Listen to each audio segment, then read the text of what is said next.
السلام عليكم ورحمة الله وبركاته، ازيكم يا أحلى متابعين في الدنيا كلها، ربنا يرزقكم راحة البال والسعادة والصحة. شوفوا بقى النهارده إن شاء الله هاخدكم كده في جولة زي ما انتم شايفين كده في الكومبراتيف عندنا في إسماعيلية بالأسعار. طبعا هقول لكم على أسعار السمك، وكمان هاخدكم في جولة في بعض الأماكن وأجمل أماكن إسماعيلية زي ما انتم شايفين كده. الطريق زي القمر بصراحة، أنا يعني بقالي كتير قوي قوي ما مشيتش فيه، فهاخدكم كده في جولة وهصور لكم بعض الأماكن، يا رب إن شاء الله تعجبكم.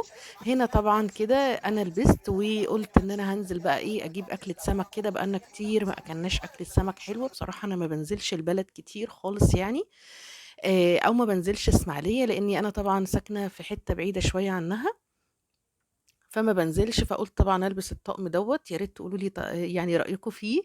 وخدت بعضي كده وقلت انزل بقى ايه على الكومبراتيف بتاع الهيئه. وطبعا زي ما انا قلت لكم قبل كده وصورت كتير ان الكومبراتيف هنا ليه كذا فرع، يعني مش فرع واحد، بتقلي كده 4 افرع في اسماعيليه، يعني في كذا مكان. وطبعا انا رحت هنا في كومبراتيف التبة.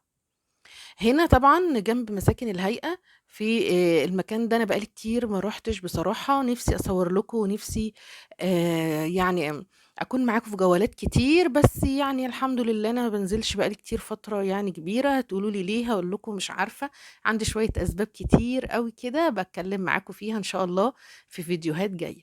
بُصّوا بقى، أنا جيت هنا كده أهو كومبراتيف، فيه طبعًا أول ما بتخشوا كده هو في منطقة اللي هي فيها السمك، فيها الأسعار بتاعة السمك، إنما فيها طبعًا ماركت جوّه، وفي كمان بيبقى فيه عروض. ماشي. قال لنا بقى على الأسعار.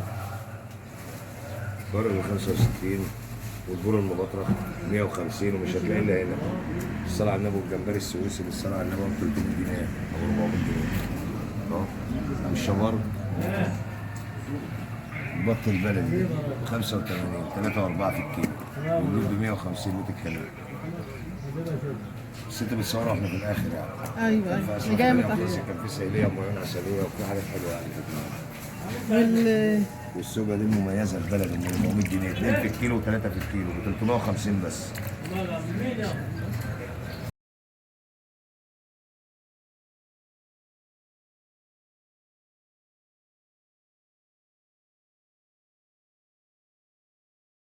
طبعًا هنا أنا خلّصت وجِبت السمك بتاعي، سِبته طبعًا يتشوي، وبعد كده إيه أخدته وقُلنا نمشي يعني نشوف الطريق كده. زي ما أنتم شايفين ده استاد الهيئة، يعني بيبقى فيه جميع الألعاب بقى، فيه جميع البطولات. بصراحة أنا بقى لي كتير أوي ما جيتش في المكان دوّة، من أيام ما جه حسن طبعًا ابني كان بياخد هنا حزام الكاراتيه، فما جيتش بصراحة في المكان ده لإني ما بانزلش كتير زي ما أنا باقول لكم. بس بصراحة أنا انبهرت، يعني أنا بصراحة يعني كنت مبسوطة أوي بشكل المكان، لإني بقى لي كتير أوي ما بانزلش، ما باشوفش الأماكن ديّة. طبعًا بانزل أجيب طلباتي لو بانزل، بتبقى بالليل وباجيبها وبارجع على طول، ما باروحش في أي حتة تانية. بس الصراحة المكان أنا انبهرت، يعني كنت مبسوطة جدًا. زي ما أنتم شايفين الطريق كده، إحنا كنا الصبح يعني يعني بيتهيأ لي كده كان وقت صلاة الجمعة، على بال ما خلّصنا ومشينا.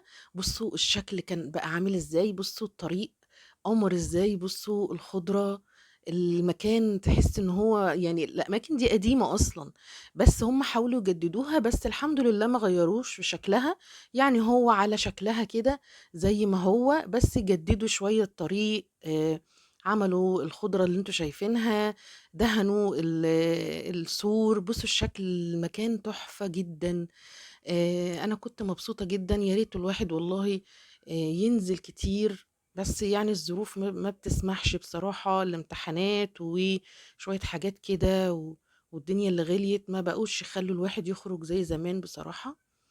رغم إن إحنا عندنا هنا إسماعيلية فيها أماكن كتير حلوة أوي، يعني فيها جناين وفيها بحر وفيها كل حاجة، يعني اللي في إسماعيلية هنا عارفين، بس طبعًا إحنا مش بنخرج كتير، مش بنروح الأماكن دي كتير.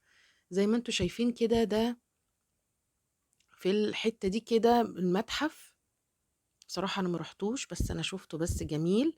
وشكله كده متطور من بره، والدنيا كانت رايقة الصبح كده ويعني بصوا أنا كنت ماشية الحمد لله، يعني حسيت إن أنا غيرت جو شوية هنا كده، المتحف هنا في الحتة دي كده، حسيت إن أنا غيرت جو، غيرت مودي شوية، لأن الواحد بقاله فترة كده مضغوط شوية. بس حسيت إن الواحد حتى لما بيشوف مناظر حلوة بيغير شوية من نفسيته كتير. جولة بسيطة وسريعة بس حلوة بصراحة. في الشمس كده كان الجو حلو قوي، يعني ما كانش الجو ساقعة ولا حاجة، كان الجو جميل. وزي ما انتم شايفين كده ده طريق، أول طريق شارع محمد علي. الناحية التانية كده بتبقى في جناين زي ما انتم شايفين، دي كانت جناين كده بنقعد فيها زمان، بس صراحة بطلنا يعني نيجي ولا نروح. بس إن شاء الله الأيام اللي جاية أنا حاسة إن ربنا هيكرمنا كتير وهننزل كتير بقى نعمل جولات، نصور في أماكن كتير، نصور لكم بقى الخروجات بتاعتنا زي ما انتم شايفين كده، الشجر والخضرة والأماكن القديمة اللي هي زي ما هي. دي المحافظة طبعا، دي المحافظة إسماعيلية الجديدة، لا دي القديمة، إنما الجديدة في الشيخ زايد. أهو ده الكومبراتيف التاني اللي هو كومبراتيف اللي في السلطان. طبعا احنا زي ما انا قلت لكم احنا عندنا، انا هقوله لكم ومش عارفه والله هم 4 ولا 5 كده. احنا داخلين على السلطان حسين، اهو زي ما انتم شايفين كده. دي للي طبعا ما يعرفش اسماعيليه، ده السلطان حسين، وده كده بلبن، طبعا انتوا عارفينه وغني عن التعريف. بس طبعا في الوقت دون بيبقى الدنيا كده ايه، رايقه، مفيش زحمه، زي ما انتم شايفين الشارع فاضي خالص. احنا عندنا الكومبراتيف في الإرسال، كومبراتيف في التبة، كومبراتيف في السلطان حسين، كومبراتيف نمرة 6، وإيه تاني مش فاكرة، يعني دول اللي أنا أفتكرهم.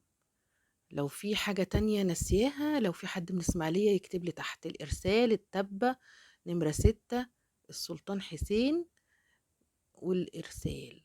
مش فاكرة بقى إذا كان في فروع تانية ولا إيه، يعني أهو. دي كانت الجولة بتاعتي، كانت سريعة كده، نزلت جبت السمك بتاعي وقلت لكم على الأسعار، وخدتكم كمان في الأماكن الجميلة قوي دي. إن شاء الله الأيام اللي جاية هعمل لكم جولات، بس ادعولي إن أنا يعني ربنا يديني كده الصحة وأقدر أنزل وأصور لكم في الأماكن الحلوة الجميلة دي، اللي والله أنا اكتشفتها معاكم إن أنا بقالي سنين قوي ما نزلتش ولا شفتها، وهصور فيها وانزل اعمل جولات. وقولوا لي بس الجولات دي بتعجبكم ولا ايه، اكتبوا لي تحت في الكومنتات كده، وانا ان شاء الله حابة انزل واصور لكم في الاماكن اللي انتوا تقولوا لي عليها. واستنوني ان شاء الله في فيديوهات جاية كتير، والسلام عليكم ورحمة الله وبركاته.